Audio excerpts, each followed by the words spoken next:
abrisse a palavra do Senhor em Números, aleluias, em Números 13, a partir do 1. Eu ministrei essa palavra terça-feira, no culto do Ministério Palavra do Dia, e preparando para hoje, o Senhor, Ele me acrescentou algo, em uma outra direção, mas com o mesmo texto, porque o Senhor, Ele quer tratar com as nossas vidas sobre a importância de valorizar missão, os missionários, alcançar vidas da forma qual Ele quer que nós venhamos alcançar, amém? Números 13, a partir do 1, e antes de eu ler, eu quero que você entenda duas palavras: decisão e posicionamento. Foi o que Deus colocou na terça-feira. Decisão e posicionamento. Por quê? Porque muitas vezes quando nós decidimos algo, a gente acha que já está decidido. Mas quantas vezes nós decidimos algo e no outro dia a gente não faz aquilo que nós decidimos fazer? Muitas vezes isso acontece porque faltou o posicionamento em cima da decisão. Posicionamento, ou seja, ficar focado na posição, ficar focado naquela decisão e não voltar para trás. Quantos cursos querem começar a fazer? Não, eu vou começar esse ano, e não começa. Se decide, mas falta o posicionamento, e é nessa direção que nós vamos agregar hoje, que o Senhor vai trabalhar na nossa vida, amém? Números 13, a partir do 1. E o Senhor disse a Moisés: envie alguns homens em missão de reconhecimento à terra de Canaã, terra que dou aos israelitas. Envie um líder de cada tribo dos seus antepassados. Assim Moisés o enviou do deserto de Parã, conforme a ordem do Senhor. Todos eles eram chefes dos israelitas. Até aqui. Aí nós vamos lá para o 17. Quando Moisés os enviou para observar em Canaã, disse: subam pelo Neguebe e prossigam até a região montanhosa. Vejam como é a terra, e se o povo que vive lá é forte ou fraco, se são muitos ou poucos, se a terra em que habitam é boa ou ruim, se as cidades em que vivem são cidades sem muros ou fortificadas, se o solo é fértil ou pobre, se existe ali floresta ou não. Sejam corajosos e tragam alguns frutos da terra. Era a época do início da colheita da uva. Olha só, quando Deus dá essa direção a Moisés, e Moisés passa isso aos 12 líderes da tribo, os 12 líderes, um de cada clã, ele fala: olha, Deus tem algo para você, então vamos espiar, é para ir e analisar aquela terra, é para ir e fazer o reconhecimento daquele lugar. Mas vamos parar para pensar. Deus sabe todas as coisas. Deus já sabia como era a terra. Deus sabe o que está por vir. Deus sabe o que já está acontecendo. Deus sabe todas as coisas. Mas é necessário se colocar diante de Deus com um posicionamento. Primeiramente, aceitando aquilo que Deus entrega. Se Deus entregou algo, a nossa decisão é aceitar. Segundo, é se posicionar em cima daquilo que Deus nos entregou. Deus já sabe, mas nós não sabemos. Então Deus espera de nós um posicionamento, uma decisão em cima daquilo que Ele quer de nós. É uma escolha que nós temos todos os momentos, todos os dias. Em todas as coisas nós temos escolhas: direita, esquerda, para frente, para trás, subir, descer. Nós temos escolhas sobre tudo. Então Deus, Ele é maravilhoso, porque Deus já sabia tudo, mas Ele dá a oportunidade de você colocar a sua vida como instrumento e ir segundo a vontade dEle. Está dando para entender? Direção e posicionamento em cima daquilo que Deus confiou a você. No 26 diz assim: eles então retornaram a Moisés e a Arão e a toda a comunidade de Israel em Cádiz, no deserto de Parã, onde prestaram relatório a eles e a toda a comunidade de Israel, e lhes mostraram os frutos da terra, e deram o seguinte relatório a Moisés: entramos na terra a qual você nos enviou, onde há leite e mel com fartura. Aqui estão alguns frutos dela, mas o povo que lá vive é poderoso, e as cidades são fortificadas, e muitos grandes. Também vimos descendentes de Enaque, os amalequitas vivem no Neguebe, os hititas, os jebuseus e os amorreus vivem na região montanhosa, os cananeus vivem perto do mar, junto ao Jordão. Olha só, o povo foi, os líderes ali foram, os 12 líderes foram, avaliaram a terra, viram que tinha leite e mel, viram que era segundo a promessa do Senhor. Mas ao invés de focar naquilo que era grande, bom, bonito diante de Deus, eles focaram naquilo que era impedimento. Mais se trouxe no relatório as dificuldades do que o Senhor tinha como promessa, do que os olhos viram como coisas boas. Isso está diante de nós e nós temos essa tendência. Nós podemos ver 10 coisas boas acontecendo. Quando uma coisa ruim acontece, nós sentamos e não queremos andar mais. Nós temos essa tendência de olhar para a situação que é pequena, aconteceu negativamente, e focarmos nela, ao invés de focarmos nas promessas do Senhor em nossas vidas. O que o Senhor tem para nós vai nos surpreender todos os dias. Se atentar diante daquilo que Deus tem é o segredo de ter esse posicionamento, é o segredo de ter essa direção, reconhecendo que Deus não erra. Se Deus mandou ir espiar, vai espiar, mas vá focado que a força é do Senhor. Então não importa o que tenha, diante de Deus a vitória é certa. Diante dos 12, um se manifesta aqui, e esse é Caleb. No 30 ele diz assim: então Caleb fez o povo calar-se perante Moisés e disse: subamos e tomamos posse da terra, é certo que venceremos.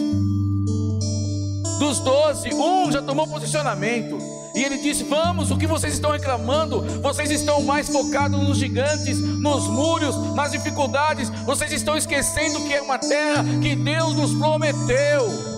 É uma terra que Deus nos prometeu. Subamos, a vitória é certa. Meu irmão, minha irmã, bate no seu peito e fala: eu vou andar, porque a vitória é certa. Olha, tá difícil, tá? Mas com o Senhor a vitória é certa. Bate no peito e fala: a vitória é certa, porque eu estou em Deus, e o que é de Deus é de Deus. Meus olhos podem ver a dificuldade, mas eu olho sobre ela, porque é dos montes que o socorro me vem. É de lá que o Senhor derrama a tua graça, o teu poder, a tua unção. É Deus sobre as nossas vidas. Tá difícil, tá? Mas eu tenho Deus na minha vida. A vitória é certa. Amém? Um se posiciona, mas aí a maioria volta a falar. A partir do 31, mas os homens que tinham ido com ele disseram: não podemos atacar aquele povo, é mais forte do que nós. Espalharam entre os israelitas um relatório negativo acerca daquela terra.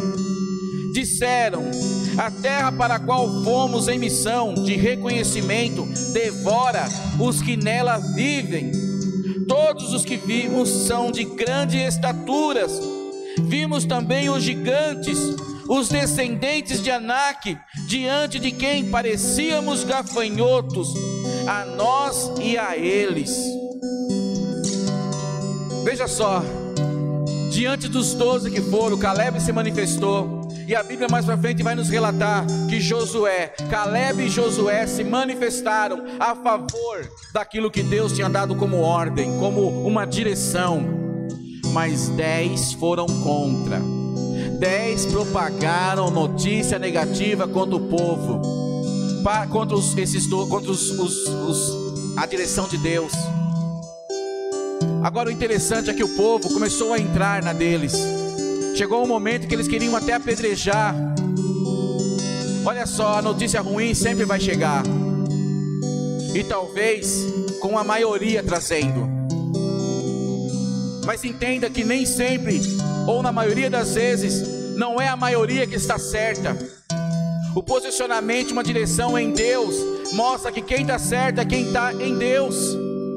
A direção é do Senhor e não da maioria que está à tua volta.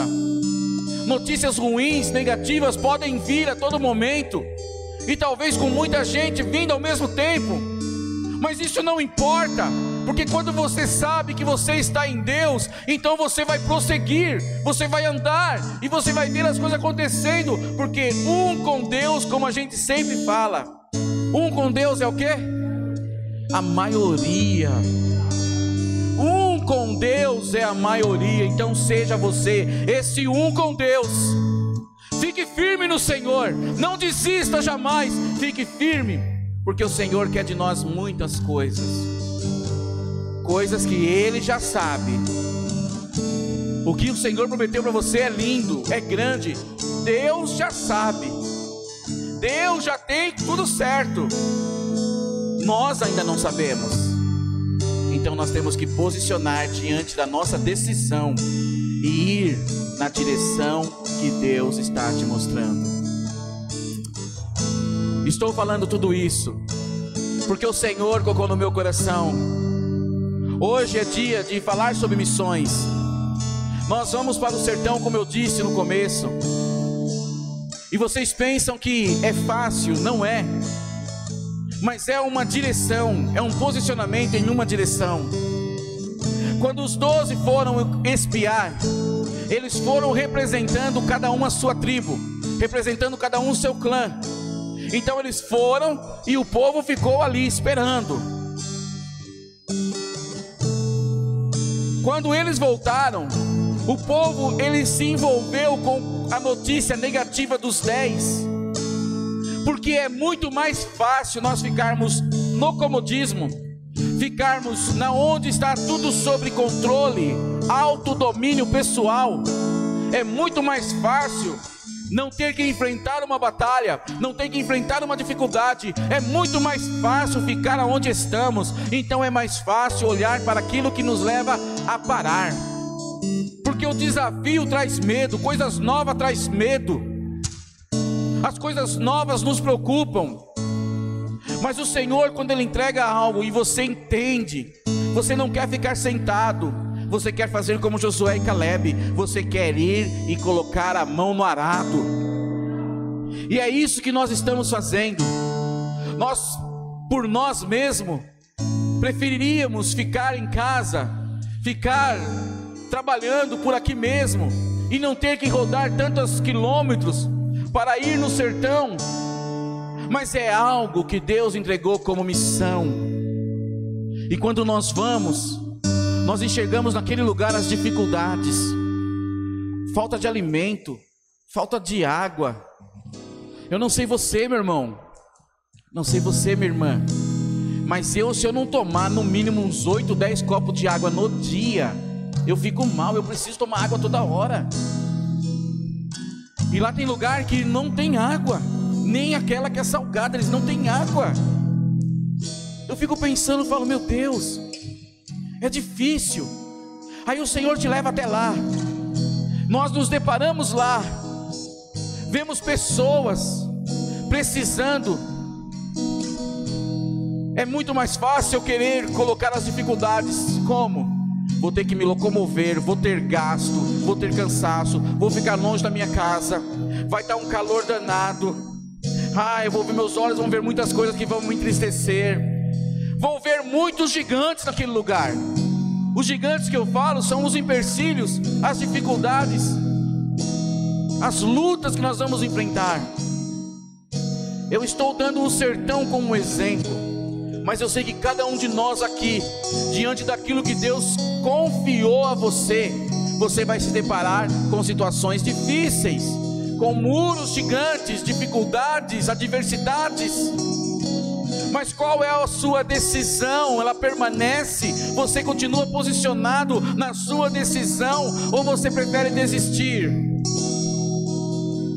Dos 12, 10 queriam desistir, mas 2 não, 2 focou. Então seja você como esses 2 foram. Não desista jamais daquilo que Deus confiou a você.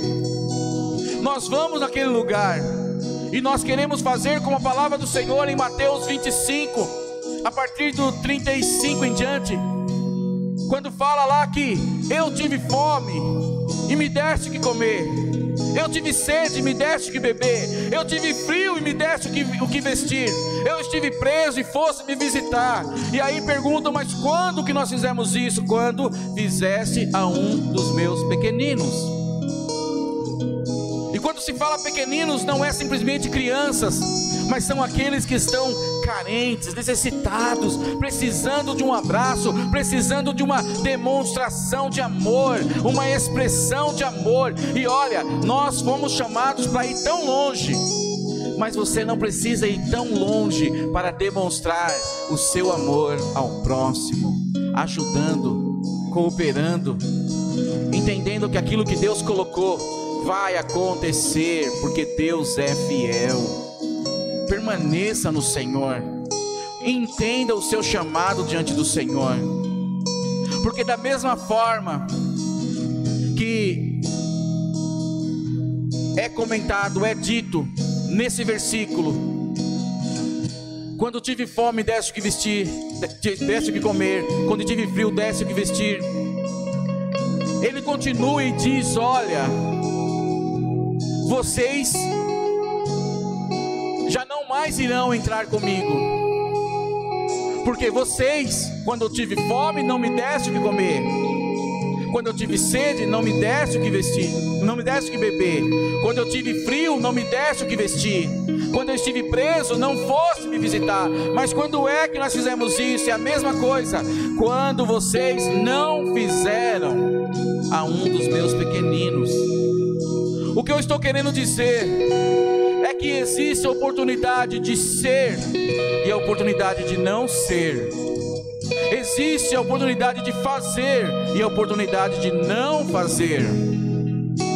Quando nós entendemos que podemos fazer em Deus e com o coração transbordando em amor, então nós não olhamos as dificuldades. Mas quando nós queremos justificar, correr, não fazer, não ser, então ao invés de colocar a mão no arado, nós arrumamos desculpas.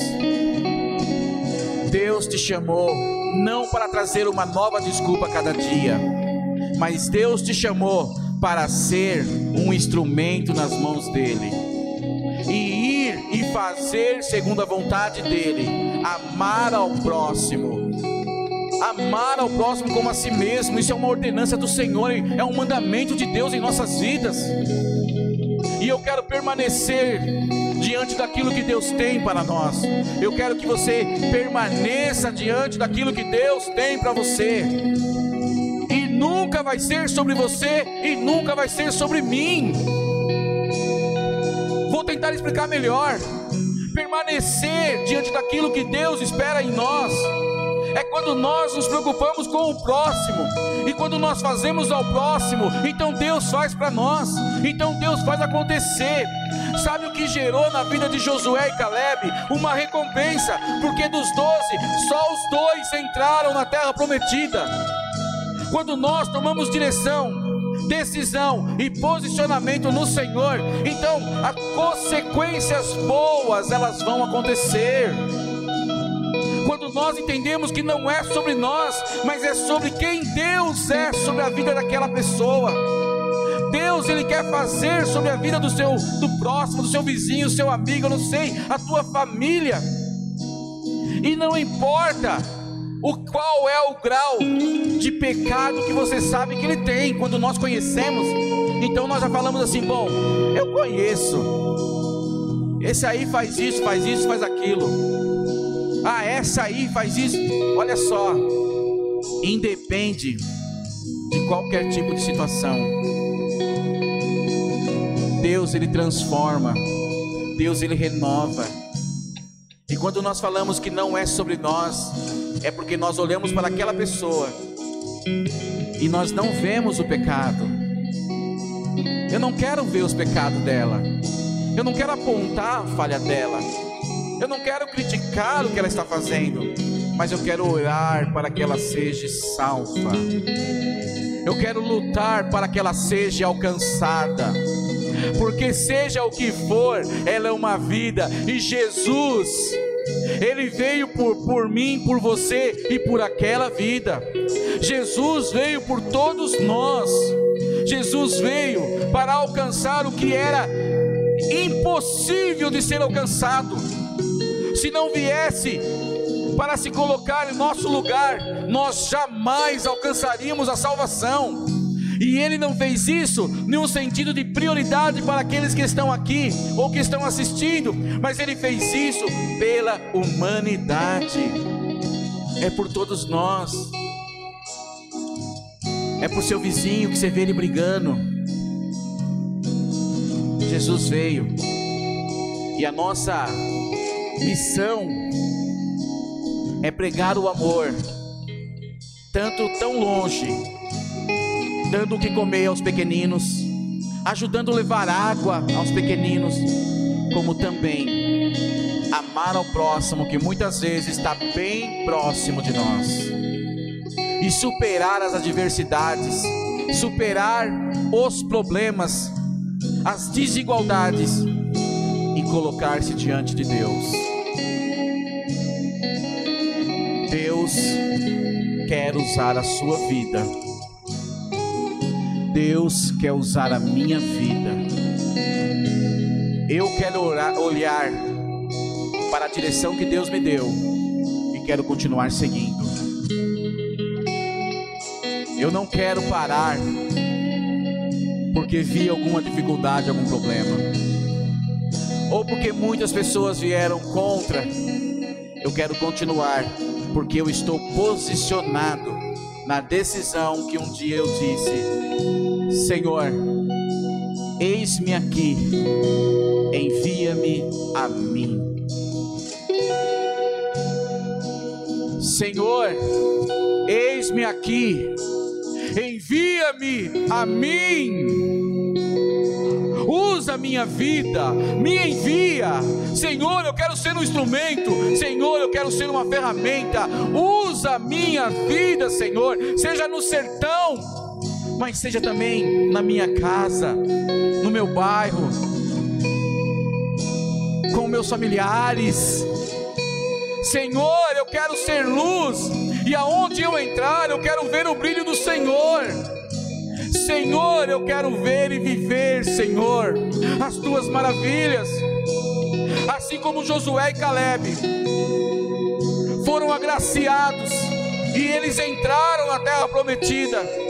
Eu sei que a nossa fidelidade ao Senhor, o nosso amor ao Senhor, vai trazer até nós muitas coisas positivas, muitas alegrias, muitas conquistas. Pastor Ardés falou aqui da oferta, do dízimo. Muitas vezes, quando se criou algo que prende o coração, quando é para ofertar, que é para dizimar, olha, muitas pessoas podem realmente ter a intenção errada nessas coisas, mas eu quero te dizer que quando nós estamos em Deus, então nós não olhamos para aquilo que fizeram. Nós amamos e queremos que se cumpra diante do Senhor o que o Senhor espera de nós: fidelidade. Eu vou ser ofertante, eu vou ser dizimista, porque o Senhor me trouxe a esse lugar. Senhor me levantou nesse lugar, o Senhor está me usando nesse lugar, e esse lugar é um lugar relevante, é um lugar que faz a diferença. Eu falo isso porque é muito difícil de falar sobre recursos financeiros dentro de uma igreja. E quando nós falamos que nós queremos ser abençoados, muitas vezes se torna aquele negócio de que só pensa em prosperidade, só pensa em coisas. Não é isso. Na verdade, as consequências elas fluem. Quando você faz para Deus, quando você coloca a mão no arado, quando você visita, quando você ora, você alimenta, quando você mata a sede, quando você se preocupa, então as consequências elas fluem sobre a sua vida. É como aquele louvor: rios de águas vivas fluem sobre nós. O próprio Deus faz acontecer. Aquilo que você não podia ter, você passa a ter. Aquilo que você não podia usar, você passa a usar. E você nem dá conta que está vivendo algo bom do Senhor. Porque Deus é tão lindo que Ele não deixa o seu eu crescer em nenhum momento. Você sempre vai reconhecer: é Deus fazendo por mim. E Deus quer continuar fazendo, e Ele vai continuar fazendo. É só entender, não é sobre nós, mas é sobre quem Deus é e o que Deus pode fazer. Se eu falar para você aqui, fazendo uma pergunta: o que é que Deus pode fazer? E fazer uma segunda pergunta: o que é que Deus não pode fazer? O que é que Deus pode fazer? Se você responder, Ele pode curar, então não fique preso em nenhuma enfermidade. Se você disser: Ele pode abrir uma porta de emprego para mim, então não fique preso nas dificuldades financeiras. Abre o coração e siga, acredite no melhor do Senhor. Ele pode restaurar casamento, então vamos trabalhar e orar e ter certeza do nosso casamento restaurado no Senhor. Ele pode libertar dos vícios, então vamos se posicionar em uma decisão e acreditar que Deus está nos fortalecendo e nós seremos livres. Quando nós entendemos o que Deus pode fazer, então nós entramos dentro desse canal. Não adianta você falar, saber, mas não querer viver aquilo que você sabe. Se você sabe que Deus pode, então viva aquilo que você sabe que Deus pode. Se você sabe que Deus é grande, então se sinta protegido diante dessa grandeza de Deus. Não vai faltar nada, porque você sabe que Deus vai te proteger em todo momento, porque Deus é grande sobre a sua vida. Resumidamente, todos nós somos missionários. Jesus é o grande missionário, veio numa grande missão por nossas vidas, e todos nós temos algo para fazer aqui, como missão a qual Deus confiou a nós. Todos nós. Não adianta falar: lá é mais importante, ali é mais importante. Lá não tem isso. Todas as vidas são importantes para o nosso Deus. Todas as vidas são importantes para o nosso Deus. Não veja a dificuldade, mas veja as mãos de Deus. E na segunda pergunta, se eu disser para você o que é que Deus não pode fazer, perguntar o que é que Deus não pode fazer, eu só sei de uma coisa que Deus não aceita, e é a única coisa que separa Deus do homem. Você sabe o que é? O pecado. Não adianta estar focado, entendendo que está pecando, e não entender porque algumas coisas não estão fluindo. A única coisa que faz separação do homem e Deus é o pecado. Deus ama o homem, mas Deus odeia o pecado. Deus ama, mas Ele odeia o pecado. Fora isso, não existe nada que Deus não possa fazer. Não existe nada que Deus não possa mudar. Não existe nada que Deus não possa restaurar. Não existe nada, porque Deus é Deus. Há o arrependimento em nossos corações? Há o arrependimento no teu coração?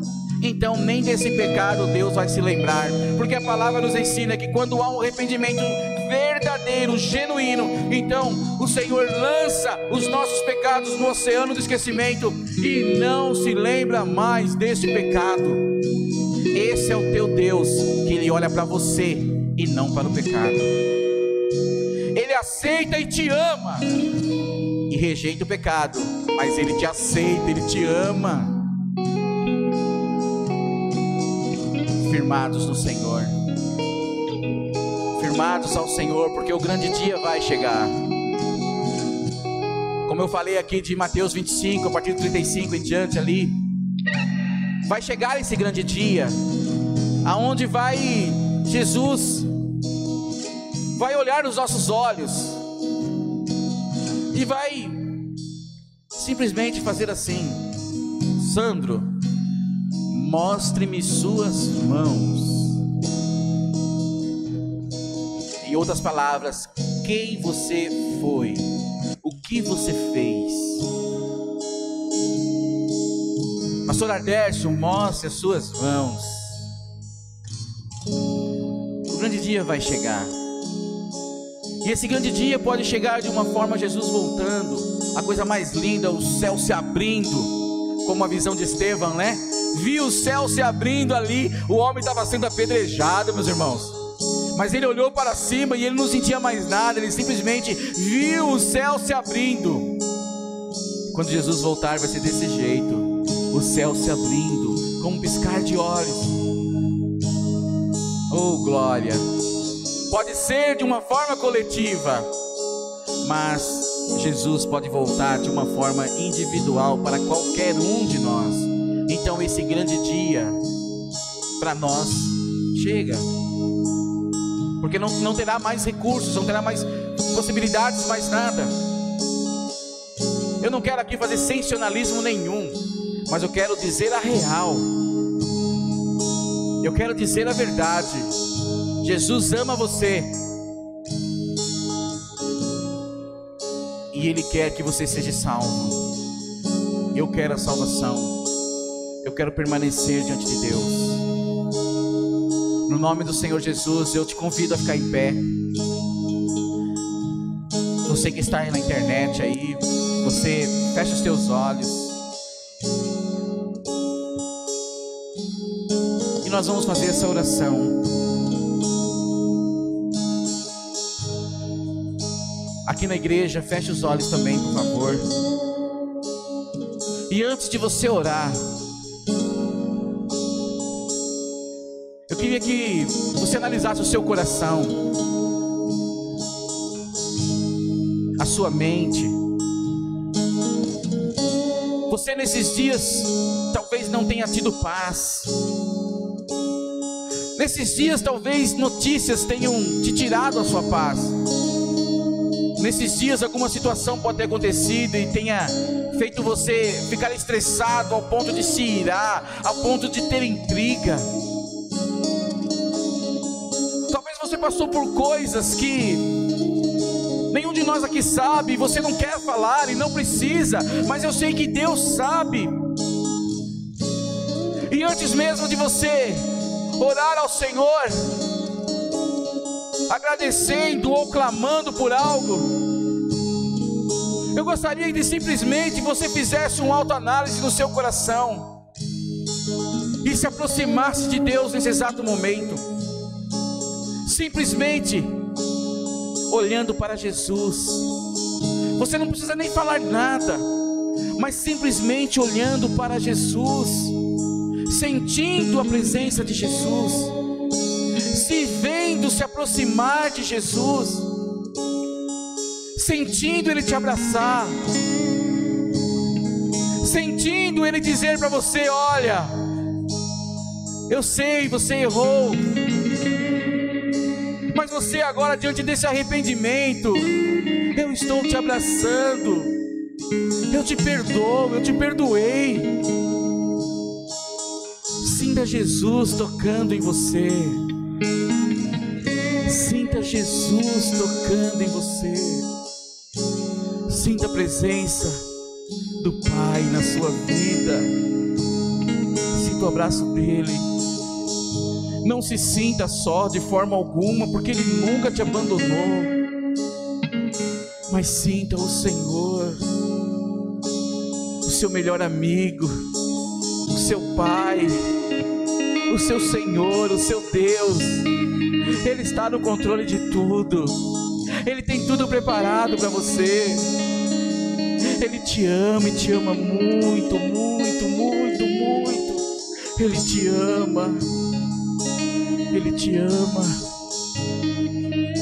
Se aproxime dele.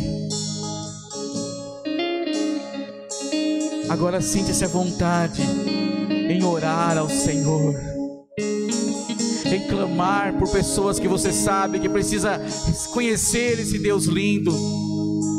Comece agora a clamar por pessoas que você sabe que precisa receber a cura. Comece a clamar agora por pessoas que você sabe que precisa de ter uma porta de emprego. Comece agora a clamar por essas pessoas, porque quando você clama por alguém, Deus está olhando para você. Então simplesmente clame por alguém. Senhor Deus, Pai maravilhoso, aqui nós estamos, Senhor, diante da Tua presença, Pai. E nós queremos, Senhor, juntos, Senhor, agradecer por tudo que o Senhor tem feito, por cada cuidado, pelos detalhes em nossas vidas. Mas eu quero apresentar, Senhor, familiares, amigos, tá, Pai amado, de pessoas que aqui estão, Pai, que talvez está em uma situação agora difícil, Senhor. Talvez há uma enfermidade que até os médicos já desenganaram. Mas nós sabemos que o Senhor é o médico dos médicos, e a última palavra é do Senhor. Então, Pai, nós apresentamos diante de Ti, Senhor. Coloca a Tua mão, Senhor, sobre qualquer tipo de enfermidade, Pai, e que se manifeste a Sua glória. Oh, aleluias! Manifeste a Sua glória, Senhor, sobre cada vida, Senhor. Oh, aleluias! Eu sei, Senhor, de pessoas, Pai, que necessitam, Senhor, de ter uma oportunidade, Senhor, financeira. Pai, tira todo o medo, tira toda a insegurança, que elas venham encontrar, Senhor, paz na direção que o Senhor está dando. E que todos nós venhamos viver a Tua palavra, Senhor. Que aonde nós colocarmos as nossas mãos, quando nós estamos em Ti, nós abençoaremos. E aonde nós colocarmos as plantas dos nossos pés, prosperará. Eu creio dessa forma, Pai. Então eu declaro sobre cada vida, Senhor, a restauração financeira, no nome do Senhor Jesus. No nome do Senhor Jesus. Oh, aleluias. Senhor, muitas vezes, Pai, nós queremos sair da nossa casa, aonde é para ser vista como um lar, mas muitas vezes queremos sair para ter paz fora de casa, porque dentro de casa está tendo uma batalha. Meu Deus, nós não aceitamos isso. Nós clamamos a Ti, Senhor, para que o Senhor coloque as Tuas mãos, Senhor, dentro dos nossos lares, Pai, para que venhamos ter harmonia, termos paz. Que o Senhor venha colocar unidade, Senhor, e que o lar venha ser verdadeiramente um lar de descanso, um lar de paz, aonde cada um de nós venhamos desejar chegar logo em casa, para estar com a família, para viver diante daquilo que o Senhor espera de nós. Em nome do Senhor Jesus. O inimigo tem colocado a mão, o inimigo tem induzido em algumas coisas, mas nós cremos, Pai, nós cremos em Ti, Senhor, e eu sei que nada é maior do que o Senhor, e nada é impossível de ser mudado. Pai, tira as mãos do inimigo, Senhor, em nome de Jesus. Que haja paz sobre cada família, haja paz sobre cada lar, em nome de Jesus.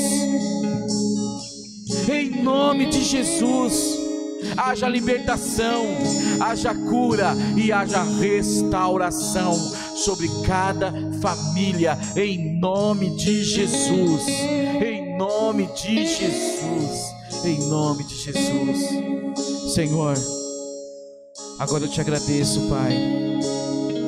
Muito obrigado, Senhor, por nos amar tanto assim, Senhor. Obrigado por amar cada uma dessas vidas, Senhor. Obrigado por cuidar, Senhor, de cada um de nós, Senhor. E de abrir os nossos olhos a cada dia, Senhor, para entendermos, Senhor, que temos que tomar as nossas decisões em Ti e ter um posicionamento nas nossas decisões, em nome de Jesus. Amém e amém. Amém. Diga assim: diante das minhas decisões, eu vou manter um posicionamento. Diante das minhas decisões, eu não vou desistir, porque eu estarei posicionado na força do Senhor que há em mim. Amém? Glória a Deus. Eu agradeço a oportunidade.